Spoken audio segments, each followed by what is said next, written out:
Assalamualaikum teman-teman cerita Untungs. Bagaimana kalau ada ustadz seperti artis K-pop? Pasti makin semangat ya ukti yang ikut kajian. Nah, kali ini ada Ustadz Denny Slim. Beliau adalah ustadz yang aktif dalam kegiatan dakwah safari di berbagai pelosok kota. Ustadz Denny Slim dulunya seorang pengusaha di Thailand dan memutuskan untuk hijrah ke Indonesia. Masa lalunya sebagai pemain kasino hingga menjadi pendakwah menjadikan inspirasi bagi teman-teman yang berproses dalam hijrah. Kan waktu aja di bandar kerjasamanya sama orang Hong Kong. Saya pegang yang se-Indonesianya, yang untuk urusan Indonya. Dia pegang yang Hong Kong, yang Indonya sih sudah selesai.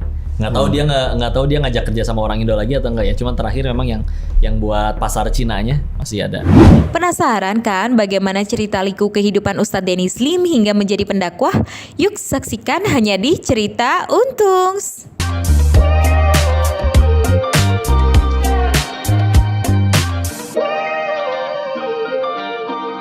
Assalamualaikum warahmatullahi wabarakatuh.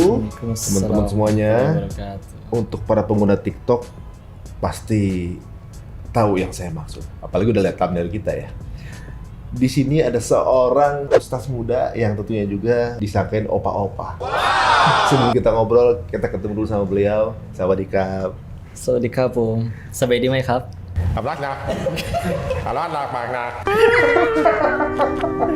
Waduh, assalamualaikum. Ustaz Denny Slim, masya Allah. Akhirnya ketemu langsung. Alhamdulillah. Nah, kita udah follow lama. Saya pikir dari ini ustadz atau bukan? Atau mu'alaf? Macam-macam pokoknya, macam-macam tuh. Atau apa ya? Udah lama tuh. Kita kalau nggak pertengahan tahun lalu, kemudian kalau nggak salah tim kita sempat ngehubungin ya, akhir tahun ya. Kalau kadarullah baru ketemu sekarang. Nah, langsung kita tanya nih. Mungkin juga banyak teman-teman yang ngerasa ingin bertanya langsung, gitu. Siap, Ustaz. Bismillah. Manggilnya Ustadz Denny apa Koh? Koko aja lah atau nama. Koh. Iya. Koh. G. Koh. Banyak yang nanya, banyak yang berpendapat bahwa antum tuh mualaf. Iya. Mualaf bukan? Bukan. Bukan. Bukan. Karena yang mualaf ayah duluan. Ayah mualaf. Iya, Oh, karena nikah sama ibu. Ibu gitu. sudah muslim. Sekarang udah maksudnya muslim juga kan? Sekarang keluarga muslim ya, tapi memang ya waktu itu karena nikah aja, jadi ya belum jalani syariat. Udah gitu tinggal di rumah nenek dulu sekitar 2 tahunan. Beliau Buddha, ada meja abu di rumah buat sembahyang. Setelah bahkan mereka misah pun, orang tua udah misah rumah sendiri, sempat lama tinggal sama nenek, makan babi, TK sampai SMA sekolah Katolik. Di Thailandnya juga jadi bandar judi, jadi ya memang telat banget belajar Islamnya. Pulang dari Thailand baru belajar Islam ngedalemin 2017. Oh jadi antum sempat makan babi? Doyan. Rasanya gimana? Jadi itu yang dibahas. Oke. Jadi sebenarnya kalau Denny berarti keturunan Tionghoa berarti ya? Iya, darahnya tuh yang Hoa. Kakak adek? Ada 3. Saya anak pertama dari 4 bersaudara. Masih ada 2 adik laki, 1 adik perempuan bungsu. Oh begitu. Nah dulu berarti memang ibaratnya pengetahuan agamanya dulu belum terlalu ini ya. Ibaratnya kemudian sampai akhirnya sempat mencelat ke Thailand. Gitu. Kalau Bapak ininya apa? Karirnya apa? Waktu dulu sama sih bandar judi juga. Bapak bener gitu. Tapi udah berhenti. Kalau sekarang toko ikan asin grosir. Toko ikan asin. Iya, ikan asin. Enggak, judi yang gimana? Judi yang di tempat kayak kasino gitu atau? Yang siapa yang bokap apa yang? Yang bokap dulu. Yang kasino yang ada fisiknya. Datang nukerin uang cash pakai chip, nanti main meja bakarat, ada mesin jackpot juga, yang gitu-gitu. Oh jadi memang dari kecil udah familiar sama dunia judi. Udah kenal, besar, makan, pakaian, semua dari situ. uang itu. Itu waktu di Indonesia. Nah, terus ceritanya gimana sampai ke Thailand? Ya gerbang kenal Allah kan ada 2 ya, satu dari gerbang syukur, 2 dari gerbang tobat. Nah, gerbang syukur orang biasa suka kebablasan, dan waktu itu Allah kasih sayang kepada papi dengan cara ya dibikin tutup lah usaha judinya. Ganti kapolri juga. Udah gitu pernah berazam kalau ada anak perempuan yang bungsu lahir pengen berhenti.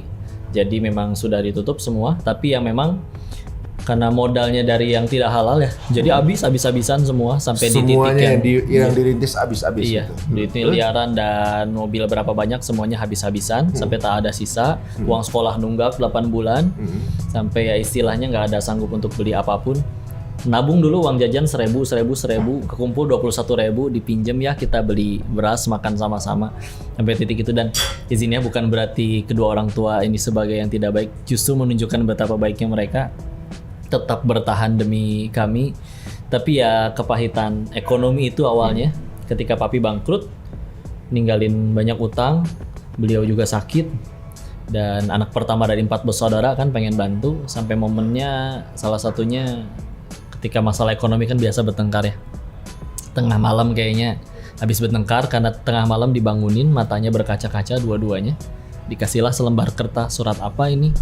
Udah buka aja. Begitu dibuka ternyata rincian hutang-hutangnya beliau. Yang mereka berkata, kalau suatu saat Koko jadi orang, tolong dilunasi semua ya. Kami udah nggak sanggup. Itu dari titik punya miliaran sampai malah minus. Dan itu akhirnya dibaca. Jumlah di nominal yang di kertas itu 59.750.000. Itu di zaman bensin seliter masih 1.500. Dan itu baru ke 1 orang. Belum ke yang lain. Berapa orang? Nggak kehitung berapa ininya yang disebutkan. Dan yang ngelihat yang itu aja. Jadi ketika teman-teman lagi bisa asik-asiknya main, nah ini kudu mikirin gimana caranya pengen bantu mereka, tapi belum sanggup ya, mas sehari uang jajan cuma 5.000 perak. Jadi ya mulai dari situ, pertama mulai. Tahun berapa tuh? Itu akhirnya sekitaran SMA. 2000 awal 2009-an ya, 2009-an sampai akhirnya masih sempat kuliah alhamdulillah. Dan tapi masalah itu belum selesai itu. Dan akhirnya ada tawaran yang di Thailand untuk kerja di sana, yang memang kan gede ya. Jujur ya karena lemahnya iman, akhirnya terima tawaran di sana. Dan ya memang malah keterusan kebablasan. Awalnya 2 tahun kan kerja doang, terima gaji, komisi, cuma sebulan 20 jutaan bersih. Di tahun 2009? Itu nggak udah di 2014 ya? Udah di 2014 ya, karena ada jeda tuh. Belum, 2009 mau gede itu 20 tahun. Dan uang apartemen beda lagi dikasih, uang makan dikasih beda lagi, pokoknya utuh. Pulang pergi Indo Thailand setahun 3 kali juga dikasih. Tapi akhirnya setelah 2 tahun berhenti karena pengen buka kasino sendiri. Dibuka. Tambah jauh. Sebentar, di Thailand itu judi juga bisnisnya? Judi, tapi online, bukan yang judi online. Ya. Tipenya kayak yang sekarang banyak ini bukan? Iya, yang orang pada main slot di handphone. Oh, slot ya. Iya, atau ya yang kayak SBO, IBC yang judi bola itu juga ada, kami punya semua lengkap. Oh, jadi itu operatornya jadi? Ya, dulu jadi IT-nya. IT-nya lah? IT ngurusin sistem semua itu untuk supaya menang kalah, jaringan semua diurusin. Itu kan semua digital, semua ada aplikasinya. Nah itu semua udah dikuasain sampai akhirnya pendapatan kalau dipikir-pikir kan 20 juta lebih itu kan waktu itu kerja itu kan? Iya, gaji pokok itu mah. Gaji pokok. Jadi kalau misalnya maksimum pendapatan termasuk bonus bisa sampai berapa pernah paling tinggi? Termasuk kalau lagi masih kerja ya masih paling di 80 jutaan. Loh, tapi umur waktu itu masih 23, 24 kan. Kalau yang pas udah jadi bandar yang tambah gede, ratusan juta sebulan. Sebulan? Umur 25. Umur 25 dapat ratusan juta sebulan. Pendapatan rutin gitu ya. Nah, saya rasa mungkin yang pendapatan segitu sekarang juga ada nih. Ya, yang lagi masih ngejalanin ini juga ada kan gitu kan. Ada. Nah, waktu dapat pendapatan itu kemudian memutuskan untuk pulang ke Indonesia gara-gara kepengen buka judi online sendiri. Berarti udah nguasain sistem dan operasinya. Udah ngerti sih memang. Udah ngerti gitu ya. Oke. Sekarang kalau misalnya untuk kita sedikit buka ya. Sebenarnya kemungkinan menang untuk main judi itu berapa persen? Dari 10 orang yang main, 8 kalah, 2 menang. Tapi sifat buruknya manusia itu mereka pasti ngerasa aku pasti si 2 orang tersebut gitu. Dan nggak ada sih cara untuk menang. Yang menang di dalam judi itu caranya cuma 2, 1 dikasih sama bandarnya, 2 jadi bandar. Gitu doang. Jadi kalau jadi player ngarep-ngarep menang nggak ada yang jago ngitung, udah diperkirakan, udah diprediksi, nggak ada lagi. Kan bayangannya mereka ini adalah kalau bermain judi itu kayak misalnya keberuntungan ya. Iya. Jadi seolah-olah sistemnya nggak ada yang ngatur. Soalnya kayak dado dilempar. Lah ini lagi hoki apa enggak nih keluar gitu kan begitu kan tipenya. Padahal kalau apalagi kalau digital udah pasti diatur banget kan gitu kan. Jadi siapa yang menang siapa yang enggak tuh kan gampang banget ngaturnya gitu apalagi digital. Cuma ya perasaan siapa tahu gue yang menang kan gitu kan. Iya. Jadi sebenarnya bisnis Juni itu udah pasti nguntungin yang si operator ya Pasti pasti. ngomongin bandar, Bandar ya? penghasil uang tercepat lah itu. Nah pulang itu tahun 2017. 2017 Maret. Pulang. Padahal nggak ada masalah di sana sebenarnya. Oh, ada masih running, masih jadi mesin duit itu di sana. Maksudnya sampai sekarang masih ada tuh.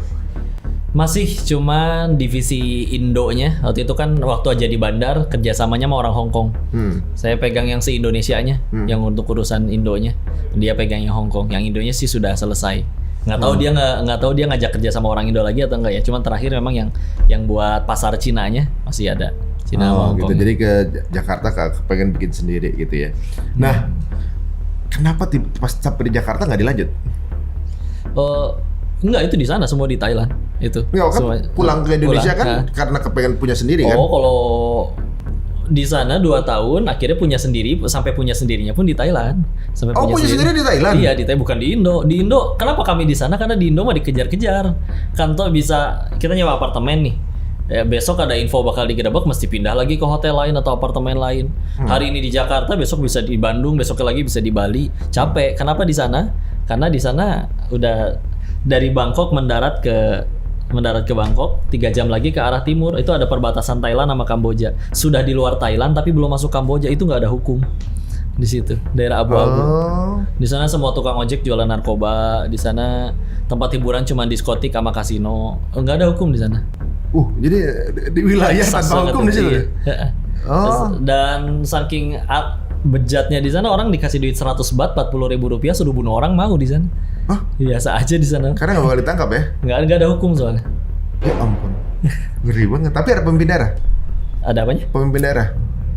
Ada sih polisi-polisi lokal yang jadi jagoan, jadi preman tapi gitu langsung. Aduh. Ya. Nah kemudian ketika itu udah bagus, itu sempet berapa tuh dapatnya kalau punya sendiri?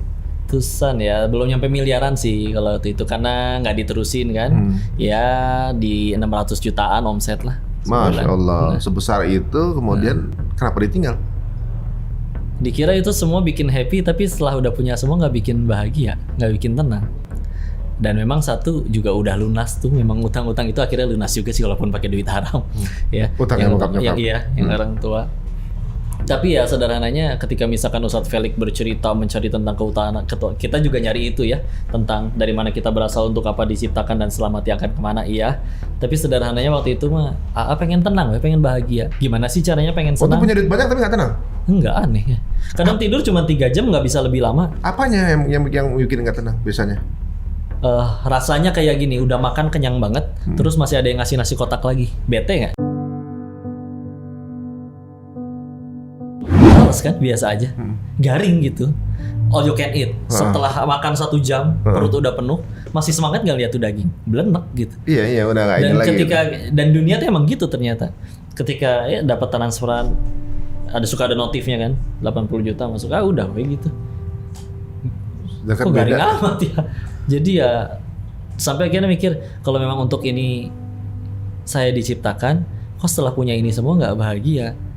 Insya Allah. Jadi ngelihat yang akhirnya udah di situ, bos-bos kami yang dulu lebih awal, yang penghasilan per bulan bersih 8 miliar sebulan, dugemnya sebulan bisa 1,2 M, dan rutin ya obat-obatan mereka di sana dan lain-lain.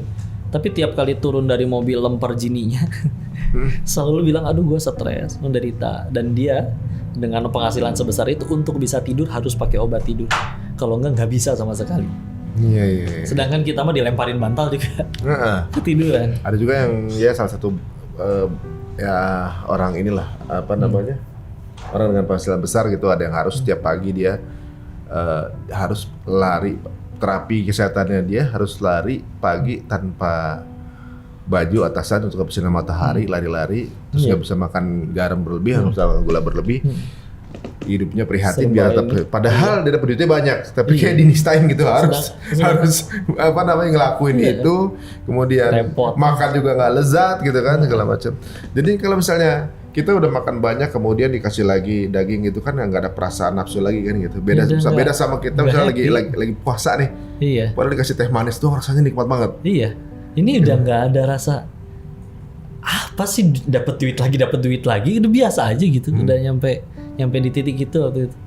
Sehingga udah gitu itu mah mending lah, belum terlalu stres sampai depresi. Yang ngajakin kami awal-awal itu nyampe depresi, bergantung sama obat tidur untuk bisa tidur. Sedangkan di Indo ada kayak tetangga kami gitu ya, rumah kecil tidak lebih besar dari ruangan ini, tapi anak 6, penghasilan 1,5 juta, cukup. Anak-anaknya bisa sekolah pada ngapalin Quran ternyata. Si bos itu kemana-mana harus bawa pistol dan dijaga bodyguard, rumah tinggi, ada CCTV, tapi selalu parno, ketakutan. Sedangkan orang yang sederhana itu yang di Bogor, tetangga kadang tidur rumah juga pintunya kebuka, ayam tetangga masuk berak di dalam juga tenang aja gitu tidur. Ternyata setelah dilihat memang bedanya, oh yang Berkah. satu ingat Allah, yang satu nggak ingat Allah. Ya, dicabut kenikmatan tidur Makanya, itu. iya ternyata penderitaan manusia yang paling awal itu ketika kita melanggar Al-Baqarah 156 itu loh, Inna lillahi wa inna ilaihi rajiun. Kita milik Allah dan akan kembali kepadanya.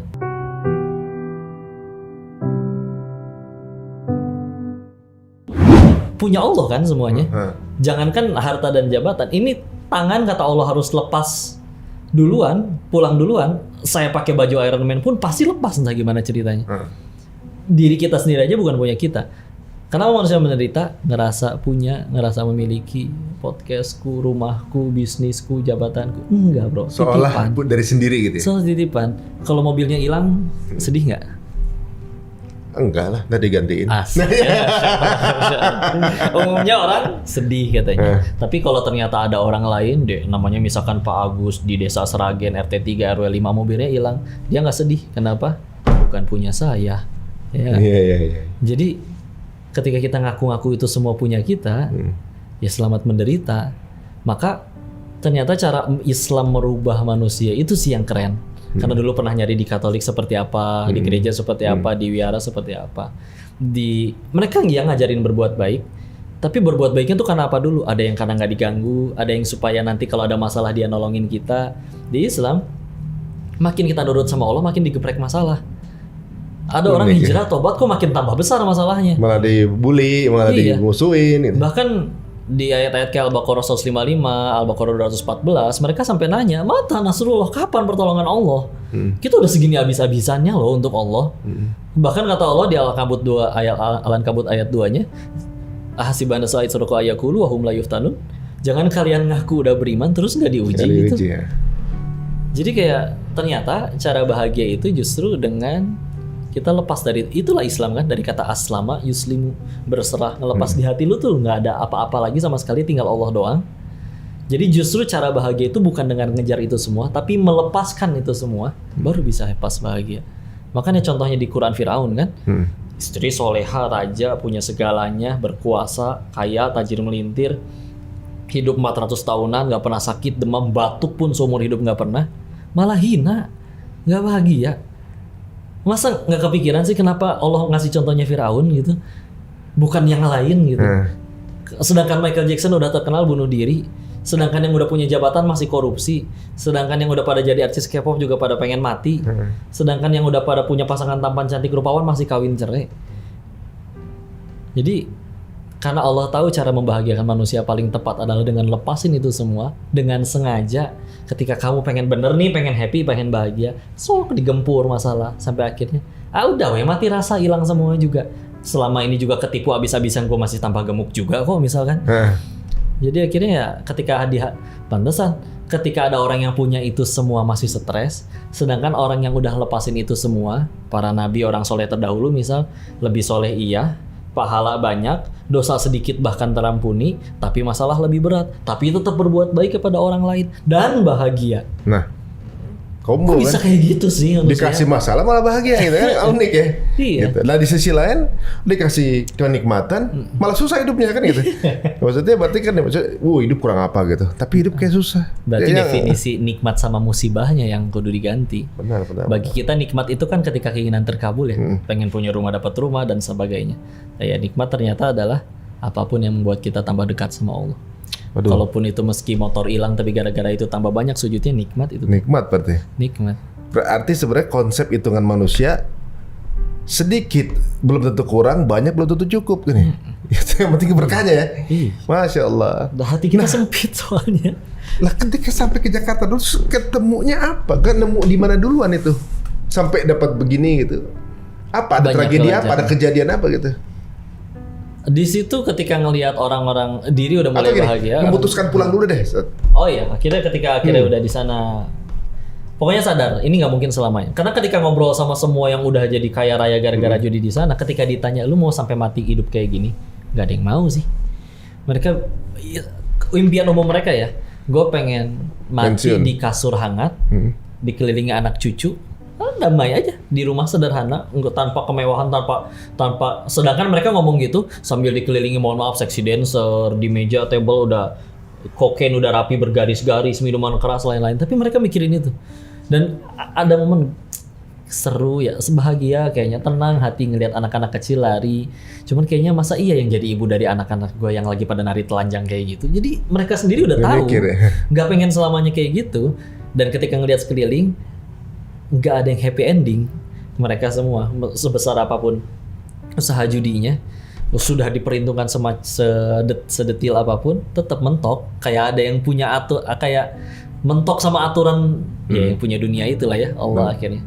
Iya, benar Sehingga juga akhirnya ya. oke ya, akhirnya ya udahlah. Ini pokoknya kudu mesti berhenti.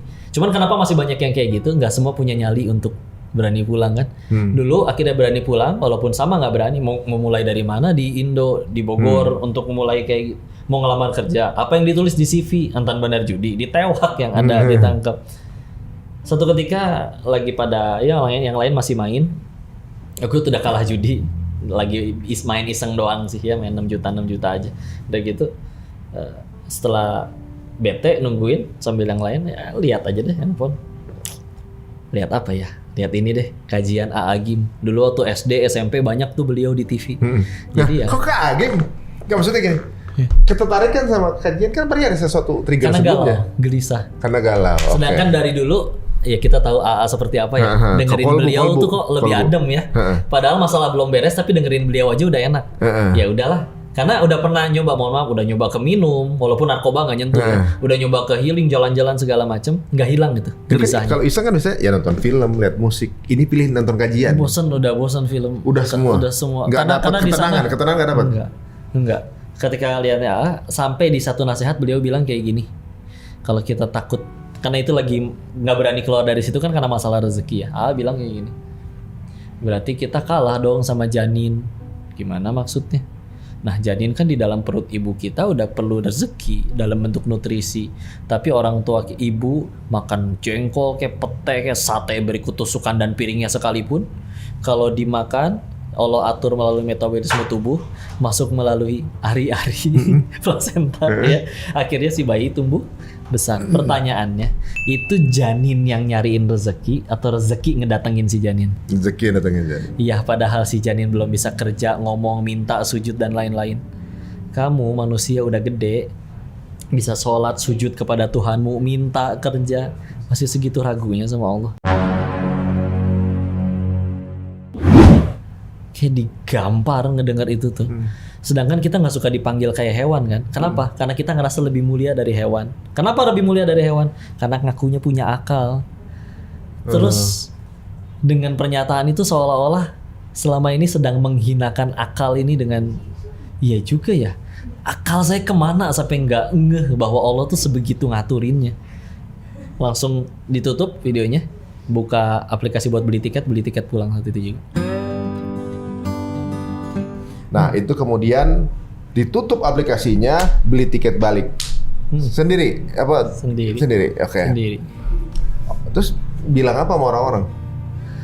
Gue udahan bro, udah nggak, hati gue udah nggak di sini lagi. Lu terusin lu nggak apa-apa. Itu kemudian tapi bawa tabungan udah banyak. Iya sih, masih pulang bawa duit ratusan juta. Kebanyakan orang berhenti dari situ tuh gara-gara kepaksa. Ada yang bangkrut atau ditipu orang, atau mohon maaf bahkan ada yang udah kena penyakit kelamin, ada yang udah ditinggalin anak istri gitu. Tapi emang jujur waktu itu pulang masih bawa duit banyak. Tapi Tapi rencana pengen modal kerja apa? iya, tapi ya datanglah para penolong Allah. Ya karena Allah tahu diri ini begitu lemah, nggak sanggup ngebuang semua duit haram tersebut. Ya akhirnya Allah kirim para penolong. Caranya? Yaitu para penipu, sehingga akhirnya itu ya Masya mulai Allah. habis dari nol. Dan perlu waktu bertahun-tahun untuk menyadari bahwa itu adalah pertolongan. Allah nggak izinin sisa uang haram itu masuk ke dalam perut. Masya Allah. Mirip nih. Jadi apa tuh? Dulu dulu sempat ada, ya selama ada beberapa tahun, selama itu pekerjaan di kantor ada akad yang kita nih kayaknya abu-abu gitu ya. Tapi kemudian ada beberapa hal kita ditipu, gitu kan.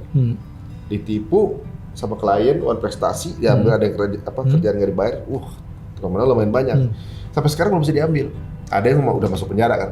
Sampai sekarang akses nggak bisa kita, kayaknya nggak mungkin kita ambil. Tapi dari situ kita mikir, jangan-jangan Allah emang nggak mau kita nikmatin ini uang. Iya. Gitu kan? Iya, kata kita suruh mulai lagi dari awal kan gitu kan? Iya. Karena benar juga kita pikir, iya jangan-jangan itu lagi kemana. Jadi nggak Pertolongan. dulu ketika gitu stres. Musibah besar. Wah, kita emosi segala macam. Pas kita mulai belajar, jangan-jangan itu saking sayangnya diakses untuk kesana diputus gitu. Pertolongan. Kontrak dulunya itu dihilangin gitu. Kita Iya, untuk nggak usah ngambil itu. Iya. Datanglah penolong Allah dengan cara apa? Ditipu, dikerjain, diambil segala macam. Itu duit habis juga. Habis. Sampai mulai dari nol lagi, mulai dari sempat jadi kurir JNT, panas-panasan, ngangkutin barang, sama istri jualan kaos kaki di pinggir jalan. Udah di nikah waktu CFD. itu? Hah? Udah nikah? Pas balik udah nikah? Belum. Belum nikah. Ketemu istri waktu akhirnya nyanterin di Darut Tauhid. Nah, ketika balik kemudian ditipu, ya kan? Prosesnya bagaimana kok sampai ke Darut Tauhid? Waktu itu ya udah mulai ngaji dulu di Bogor, banyak guru-guru yang Masya Allah semoga diri ini bisa jadi pahala jariah bagi mereka. Tapi ngerasa kayak pengen yang benar-benar suasana, benar-benar full ilmu gitu ya. Nah, waktu itu ada program yang diadakan dari Tauhid namanya program Kadar Dakwah, full beasiswa gratis tapi kudu dites segala macam. Ya udah, begitu nyoba daftar, datang ke sana, tes fikih, tes bacaan Quran, tes hafalan Quran, dan bahkan ada tes fisik, lari keliling lapangan UPI dan lain-lain. Alhamdulillah kepilih dari sekian banyak, gratis, mukim. Itu programnya sekitar setahunan kurang, sisa setahun terakhirnya khidmat dikirim ke cabang-cabang Darut Tauhid seluruh Indonesia. Kebagiannya waktu itu Surabaya, Jambi, Padang. Berapa orang pencari waktu itu? Yang daftar banyak karena itu dipostingnya di IG-nya AA. Jadi yang daftar banyak banget, tapi yang sampai lulus bertahan tinggal 12 orang. Salah satunya? Iya. Tahun? Itu di 2019. 19 ya, sebelum pandemi ya? Sebelum pandemi. Nah, terus akhirnya apa yang didapatkan sampai akhirnya tambah yakin gitu? Berada di jalan dakwah ini kan sebuah proses yang bisa dibilang jauh bumi sama langit sama kehidupan sebelum itu. Sebetulnya mah ngerasa punya utang ya sama Allah. Dalam artian gini, kalau kita ngelihat ada orang yang dia sehari cuma 5 waktu doang, tanpa duha, tanpa tahajud, tanpa berdakwah, bismillah mereka mah bisa ke surga. Kenapa? Karena dia pasti nggak punya dosa sebanyak saya. Maka ketika kata Allah kan surat 35 ayat 45 ya, yang kalau kita artikan langsung ke artinya, kalau sekiranya dosa manusia itu kontan dibalas detik itu juga, maka tidak tersisa satu makhluk bernyawa pun di muka bumi ini. Berarti yang lagi ngomong ini juga punya segudang dosa yang layak Allah matiin detik itu juga, kok masih hidup. Ketika udah masih hidup, ngelihat orang, ya Allah mereka kok nggak mau dakwah, kok Dennis kamu kenapa nggak mau nambah amalan lain? Kalau orang mereka nggak punya dosa sebanyak saya, bisa ke surga. Tapi kalau diri ini udah Allah kasih kesempatan, cuman ibadahnya standar 5 waktu doang, tanpa ditambah ngafalin, tanpa ditambah dakwah, tanpa ditambah amalan-amalan lain, ngerasa nggak tahu diri aja di sisi Allah. Ya Masya Allah. Nah, Kita tetap kayak investasi kurang gitu ya soalnya. iya, ngerasa utangnya masih banyak karena nggak pernah dapat email atau notifikasi selamat dosa Anda yang kemarin udah diampuni, udah nggak ada ya. Karena walaupun tobat kan udah tobat kayaknya.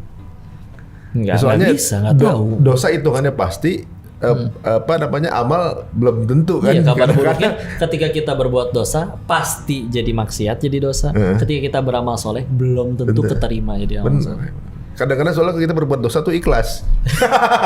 Kalau beramal kadang-kadang bingung kita. Karena Nabi Adam diusir dari surga gara-gara satu dosa. Kita pengen masuk ke surga tapi dosanya apa cuman satu. Ya aduh itu dia.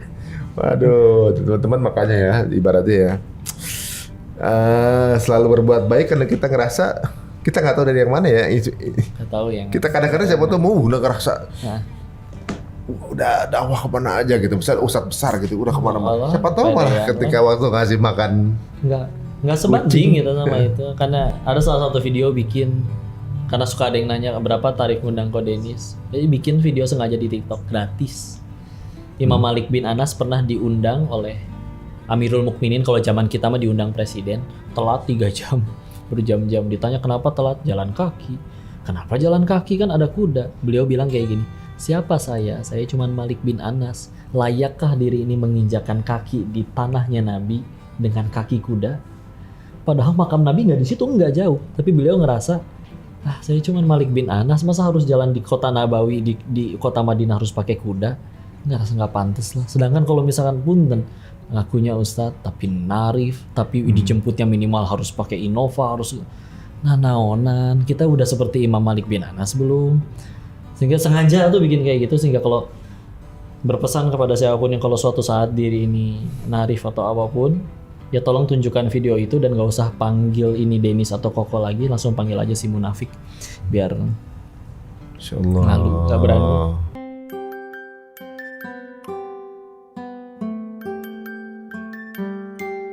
Bukan nggak mau ya, nggak mungkin bilang nggak butuh rezeki mah, cuman ya rezeki nggak dari situ doang dan nggak ada layak-layaknya untuk nyampe apa lagi nyebut angka, diizinin ngaji gitu. Kalau Allah mau mati detik itu juga udah bisa. Sekarang malah diizinin oleh Allah, ditutupin hati orang-orang, dibulak-balikin jadi mau untuk ngajak ngaji kayak gini ya. Kalau kenalnya Denis yang dulu mah, Masya nggak Allah. pantas sama sekali. Masya Allah. Waduh, teman-teman ini banyak hikmah dari obrolan kita nih, Masya Allah.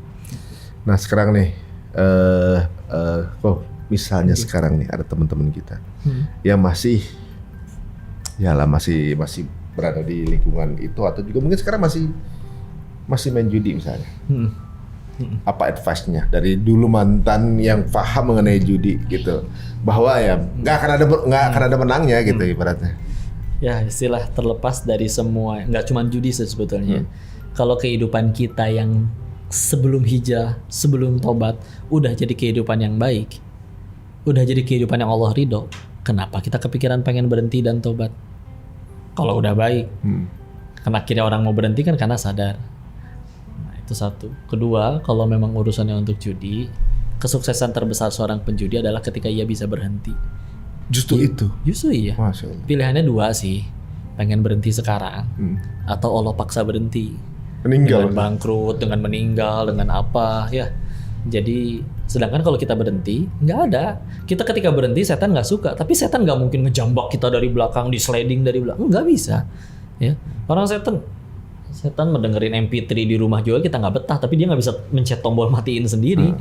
Lemah, nggak bisa apa. Jadi yuk pilihannya dua, antara berhenti sekarang atau Allah paksa berhenti. Tapi udah kalah banyak, demi Allah kalah banyaknya itu pertolongan. Daripada Allah izinin benang, tapi nggak dikasih penggugur dosa, lumayan itu DP dengan akhirnya KO dulu, habis dulu, stres dulu, lumayan lah daripada dibalasnya nanti di alam setelah kematian. Masya Allah. Jadi ketika dapat kalah justru sebenarnya kode kalau Allah juga nggak suka, beri nggak usah masuk sekalian gitu ya. Iya. Soalnya kemungkinan menangnya juga cuma sedikit, teman-teman semuanya juga ya. Mudah-mudahan ini jangan jadi pelajaran buat kita semuanya. Bahwa apa yang kita pikir bagus belum tentu bagus gitu ya. Cuma mungkin itu karena kehaluan kenapa orang ambil judi, kenapa? Karena itu ya, karena dipikir akan dapat uang instan atau gimana? Instan, cepet, sukanya yang tanpa capek-capek bisa dapat uang banyak ya itu doang kan. Terus ya pede sih. Apalagi memang kalau di sana udah tanpa efek obat-obatan. Yang salah bagian dari obat-obatan drugs itu kan ada yang bikin kita kayak euforia, pede banget. Jadi ya udah, padahal halusinasi. Tertipu. Ya mungkin teman-temannya banyak target yang ingin dicapai dengan cara mendapatkan uang secara instan, dan target itu mungkin keseringan buka sosmed bagi kehidupan orang lain sepertinya begitu indah gitu, ingin mencapai di posisi itu dengan begitu instan dengan cara yang seperti itu ya. Ya alhamdulillah ternyata kita punya seseorang yang bisa live to tell ibaratnya ya. Jadi ibaratnya menceritakan apa yang ada di dalam, dan semoga akan menjadi hikmah teman-teman semuanya. Jika dirasa ini kira-kira bermanfaat, jangan sungkan untuk menyebarkan atau share lagi ke teman-teman yang lainnya. Dan tentunya juga sama Ko Denis gak cuma di sini, kita ibaratnya akan terus gali lagi manfaat dari kisah-kisah beliau sangat luar biasa. Semoga bisa menginspirasi. Terima kasih Ko untuk sesi ini. Semoga menjadi pemberat antum nih untuk amin. Mohon selalu doa dan nasihat. Amin ya rabbal alamin. Teman-teman terima kasih untuk menyaksikan cerita Untung. Assalamualaikum warahmatullahi wabarakatuh.